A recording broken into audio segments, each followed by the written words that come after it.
I was 18 and I was applying to colleges, and my first and most important advisor was my mother. Everyone can be rejected, and you need to think through a strategy of having different types of schools. It will take work talking to your parents and explaining to them why you want to do it and what you hope to get out of it and what your dream is and what your mission is.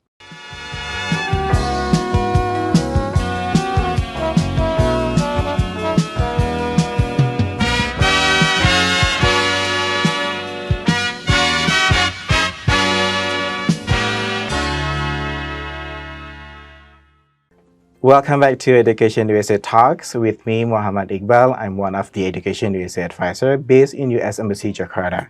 Today, we are thrilled to bring you a special episode to celebrate International Education Week with a special guest. So when I say special, this is going to be a special. We have with us right now the U.S. Ambassador to Indonesia, Ambassador Kamala Shurin Lahde. Thank you so much for your time. Thank you for inviting me. I know you're so busy. Well, but this is important. I like doing this. This is fun.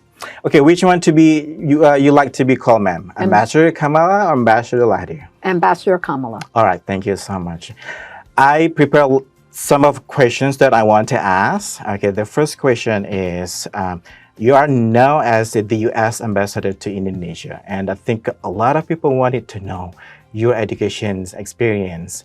So if you could share your education experience, including your master's degree, your bachelor degree, which university you went to, and then what major you took at that time, that will be great. Go on.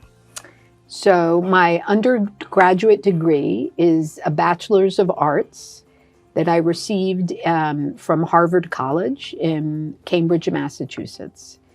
And I studied something called social studies, which is not a formal faculty major. It was an interdisciplinary major where we could take courses across all the social science departments. So anthropology, history, economics, political science. Even they wanted to put in literature, but that the university refused. So it was a very broad study of liberal arts and social theory, social sciences. So I graduated in 1986, and then I did then go overseas, and I was a teacher in China. I taught English and as a second language, and I taught American history. When I came back, I didn't know what to do for my profession. I was confused, but I then started working for the New York City school system. Oh, okay.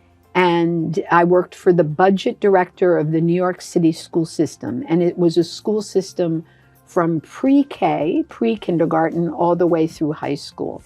And because I was working for the budget director, I felt like I didn't have a lot of background in public finance. So the city awarded me a mayor's scholarship that paid 50% of the tuition at New York University's Wagner School of Public Administration. Oh, okay. And it was a degree in public finance. So I went at night. So during the day I worked. Oh, wow. And then on Saturday and in the evening I would go to school. And I got half a degree, and then the Foreign Service called me, and I joined the State Department Diplomatic Foreign Service Corps, and I never finished my degree in public finance. All right. Okay. That's complicated, it seems. Okay. Oh, there's more. More on that. Okay. Right. You choose Harvard and then NYU, and then you studied Foreign Service. Foreign Service. So, okay, we're going to talk. And in the Foreign Service, actually, I do have a master's degree, because the Foreign Service let me go to National War College in Washington. Okay. And I studied for 1 year, and I got a master's in national security strategy. And I was one of the few Foreign Service officers studying with the lieutenant colonels and the colonels. Awesome. For a year. All right. Okay. My next questions. As we know, ma'am, that's a lot of university in the United States. More than 4,500 university. There's a lot to choose from, right? Correct. Sometimes students get confused. Which one is the best for me? Which major? Which university? So in your case, probably if you can share, how did you find best fit university suited for both your major and your career? So I was 18 and I was applying to colleges, and my first and most important advisor was my mother. And she felt that I should go to a small college, and what we call a small liberal arts college, that would allow me to study broadly, because I didn't know what area of study I really wanted to focus on, or what I wanted to be when I grew up. And she thought that a small college would be a better environment for me.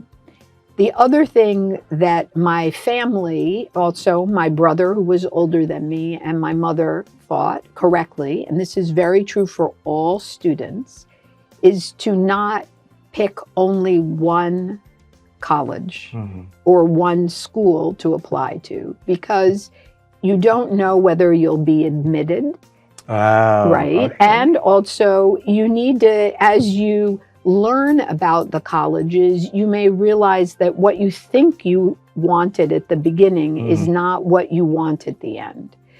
So what my mother did with me is I applied to some schools where I thought I was not going to be admitted. They were a real stretch, and it was likely I was going to be rejected. Then I applied to some schools in the middle where it was likely I was going to be admitted, not 100% sure. And then we have a third category called a safety school, where you think I will likely get in. I actually didn't apply to any safety schools, because I knew that I was going to take a year off before going to college. And so if I didn't get into a college that I would like to attend, that I would try again. So I also didn't listen completely to my mother. So I applied to some big schools, some difficult schools to get into, like Harvard and Brown and Stanford. And I followed through with some small liberal arts schools. I applied to Haverford College, Swarthmore College, and Oberlin. This is what I remember. Maybe there was one or two more that I've forgotten. And many of these schools rejected me. Yes. This is important for everyone to understand who's listening, that everyone can be rejected, and you need to think through a strategy of having different types of schools and be prepared that if you're rejected, you're rejected. So Swarthmore College and Stanford and Brown, they rejected me. Wow. Right. And I did not receive admittance. And then Harvard and Haverford and Oberlin accepted me. So then I had to have a choice. What kind of school did I want to go to? And where? That's the other difference. Oberlin is in the middle of the US. So there's also geographic. Do you want to go in the East Coast or the West Coast? What kind of weather? Do you want a big school? Do you want to be in a city, or do you want to be in a campus environment? So the truth is, probably my mother wanted me to go to Oberlin. But I ended up picking Harvard College. Okay. So, and there were some good things about it, and then there were some really tough things about it. And then there were the way as you go to college, you grow up and you learn things. And if you knew everything when you began, that's not the point of an education. You have to learn through the experience, which I did. Okay, wow, that's a nice story. I remember that you, in the beginning, you mentioned about then when you completed after Harvard, and then you went to China, right, for 2 years. get an experience and teaching history, American history, and teaching English. I think my next question is related to international educations, which that was your international education experience at that time. So no, but actually, let me tell you that my first international education where I was independent, not with my parents, was when I was 18 years old. Okay. So before... You should tell that. Yes. Before I went to college at Harvard, so formal college, when I was 18, I wanted to go and live overseas and study overseas at 18. Okay. So again, I researched how could I do this. And so what I ended up doing, it was hard. I had to find different programs. I had to figure out, does this program work for me? What is maybe am I admitted into this program? So what I ended up doing was spending a year in Kenya, in Africa, East Africa, and I was with something called Friends World College, which no longer exists, but it was a college that believed in experiential education and believed in living in different cultures so that you had the education of international education. So I lived for a year in Kenya, and in Kenya I lived with subsistence farmers, and I taught English in a primary school. I also spent about 3.5 months living with a family on an island off the coast of Kenya and learning how to sail and fish in the traditional manner. It was the hardest thing I've ever done in my whole life. Being ambassador is easy compared to living with subsistence farmers in Kenya. All right. Yes. So, and I also was studying, besides teaching English in elementary school and primary school, I was also studying traditional healing practices of the people, the Kenyan people I was living with. So I was learning many, many things, but the most important thing I learned was how very different the world is, how people's lives in other countries can be very different and also at the same time very much the same. And the kindness and the care of the people I was living with, the Kenyans, and the people I met taught me a huge amount about other cultures, respect for other cultures, and it taught me to be a much more confident and mature person. And when I returned to study in traditional college, Harvard College, I brought with me a bigger picture and awareness of what the rest of the world is like and the purpose of my education. That's the value of international education. Correct. And I also learned to speak Kiswahili. I learned about the challenges of the beginning of debt, where I was living in my second school that I worked in, there was debt. And so there was no water, and we had to walk hours to get water. We also, to go to school, the school I was teaching with, I had to walk for 2 hours every morning and evening. I got malaria. There was illness, yes. So many things I learned about other people's lives, not living on the East Coast of the United States of America. All right, this is an amazing story. Okay, my next question, ma'am. You are now as U.S. ambassador to Indonesia, and I believe that you want more Indonesians study in the United States, right? So if you could share, in your opinion, why is it important for Indonesian students studying in the United States?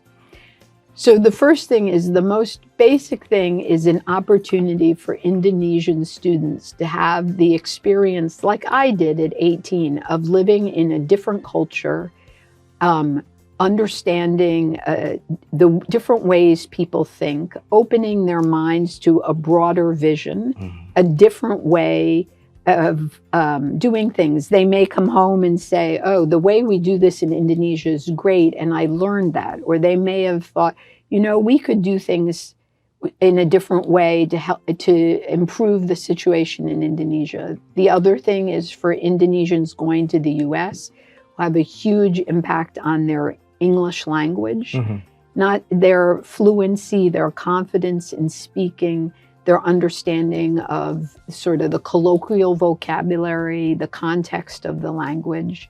I also think that there will be opportunities for them to make friends with Americans and other international students who may be studying at the same college, networks of people opening their mind to different types of education, different types of careers they could have in the future, networks of Americans that they could continue the relationship with even after they return. I think the other thing is that the broader our vision, the broader our young people have vision, the better they will make the world. And so I always say, please go to the United States. I think the United States has an incredible variety and diversity of people and opportunities and colleges and universities and training. But my real message is go somewhere. Okay. See the bigger world. Challenge and be confident. Challenge yourself that I can do this. It's hard. Like I went to Kenya. I didn't know how hard it was going to be, but I came back and I said, yes, I have the confidence. I can do this. I have the maturity. I've learned how to adapt to a new place. So if you could share your tip and tricks for Indonesian students who are applying for this year, what will be tip and tricks that you're going to say? So the first tricks is speak to people who speak to your peers or those who are a little bit older who are studying in the US. Ask them, how did you apply? How did you pick this school? What are the good things and bad things? What are the things you learned going through the process? Then if you're interested in particular schools, find out if there's an alumni group in Indonesia. That's important. And talk to those who graduated. Ask them, why did you pick this school? What did you learn there? Should I consider other schools, right? Keep mining for information from everyone. Then talk to your teachers. Have they applied? Do they know people who applied? Talk to family members. Talk to a variety of universities and colleges. Of course, talk to Education USA. That I'm about to say. Right. Talk to people who can give you advice about financing. Don't think of only schools that you know the names of. Mm-hmm. This is a fallacy that many students have. Well, I know the name Harvard or I know the name Stanford. And look, the ambassador just gave those names. There are so many opportunities and different choices. And remember what I did. Don't pick one type of school. Mm-hmm. I agree with that. Right? Pick different types of schools. And you can think through what works for you. Maybe you want to go to a small school so you can build up your confidence, your language ability, so you know that you will be with your peers. Mm-hmm. Maybe you want to go to a community college so you can strengthen your language and your core skills, adapt to the United States, and then go on to another university or college with the help of that community college experience. Yeah. So don't be overwhelmed with the choice. That can be very, very overwhelming, but keep talking to people. Do you want to be in California? Do you want to be on the East Coast? Do you want to see snow? Do you? Yeah. Right. There are all sorts of things, but keep talking to people, including those who have the skills like Education USA, and also go back and check. People may tell you, oh, don't go there. People are, that's too hard, or people are mean. Check in with other people. Yep. Is that accurate, or are people just hearing rumors? So you have to You have to put the work in to find what will be best for you and your family. Awesome. Yes. Talk with Education USA first. Talk with Education USA first. And also, Education USA is for everyone. Everyone. For Absolutely. everyone. And by talking to them, you're not making any commitment. You're exploring and you can talk to them, and maybe now you don't end up going to the US, but maybe for graduate school. Yep.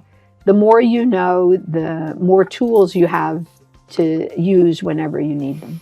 So if you could return to the university, what would you want to study? So the truth is that when this diplomatic career is over, I may go back to university and study again. And what I may study, because I have developed a deep interest, is public health. And part of the reason I became interested in public health was when I was an officer here in Indonesia from 1994 to 1996. It was my second assignment as a young diplomat. And I met colleagues working at USAID, Agency for International Development, and who were working on the HIV/AIDS epidemic, which at that time was spreading across the world. And it was so interesting talking to them about how the challenge was influencing people to change their behavior and their habits. So it was a piece of anthropology, and it was a piece of what is the nature of the disease, and it was a piece on how do we change people's behaviors. And I've always been fascinated since then in public health issues. Wow. For example, we've just been through COVID. We have emerging diseases. I served in Malaysia, now in Indonesia, because of animal-human contact. So I think it's an area of work that brings in so many different aspects: environmental, biology of health, human beings, and how they engage and interact and seek their own better health conditions. So public health. So was that your favorite subject when you were in the high school? No. So my favorite, the subject that I studied in college, I'll do college. The subject that I studied and what I received and wrote my thesis in was on women's history. And I had a seminar with a young professor. There were only 10 of us in the class. Mm-hmm. And we were studying women's history in the United States and sort of what the history of women's movements and women's movements in order to achieve greater freedoms, including things like the vote or the right to work or the right to divorce their husbands and have custody of their children, and how women's movements had a huge impact on American history. So that was, again, a course that had many different aspects, economics and history. And one of the things at Radcliffe College, which is the women's college of Harvard, so Harvard Radcliffe College, is they have the Schlesinger Library and Archive. Mm-hmm. And they are the most famous for their cookbooks. They have a huge collection of cookbooks because cookbooks are about women's history. Wow. Yes. And so that is sort of approaching the political movements that continue to this day among women and men who support them was an area of study that I did in college that I enjoyed very much. And I still apply what I learned in my work today. Okay, so because our time is so limited, this is going to be the last question. Oh, no. Okay. Sad. Yeah, it's going to be so sad. Okay. So I think this is going to giving the last message to Indonesian students. What do you say to Indonesian who dream of studying in the United States? This is going to be, you should be very giving some good message for Indonesians. So you can study. It will take work to figure out how to do it. It will take work to figure out how to finance it, how to find the resources to do it. It will take work talking to your parents and explaining to them why you want to do it and what you hope to get out of it and what your dream is and what your mission is. There's another thing I want to tell everyone because I think it's an important message. So in the United States, we recognize that there are lots of students with different backgrounds, different experiences, and different success. So a lot of people think that I must have been a very, very good student to get into Harvard. The truth is, as a young person, I struggled because I found it hard to succeed in traditional school, especially when I was what I call a munchkin in elementary and middle school, junior high school, we called it.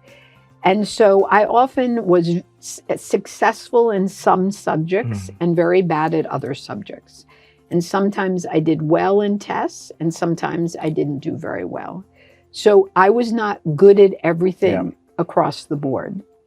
But in the United States, there are so many colleges and universities that will recognize that there are students who, as they are coming up, they have not done everything perfectly, but they are ready to work with those students to be successful. And I consider myself in that category. There are ways that as we learn, as we mature in how we learn, we get stronger and better. I'm not a scientist. Probably I couldn't have been a scientist, but maybe I could have eventually. But that is the opportunity that the United States higher education community offers. There's so many options and there's so many opportunities. You should not feel limited because you think I have not been a good student or I have not passed all the tests at the top score. There are opportunities for students of every variety and type. And Education USA can help you figure out how you can study in the US, given your background and given what kind of education you need. All right. Thank you so much, ma'am. Thank you so much for, this is an absolute honor having you on the podcast. Thank you. It was a lot of fun. I know, right? Thank you so much for your time and your wisdom for sharing with us. So for our listener, thank you so much for listening and watching this podcast. We get a lot of information from Ambassador Kamala today, and hopefully you have to stay tuned with the Education USA podcast to get more inspiring talks. All right, so I'm the host, Muhammad Iqbal. Thank you so much. Bye-bye. Take care. Take care.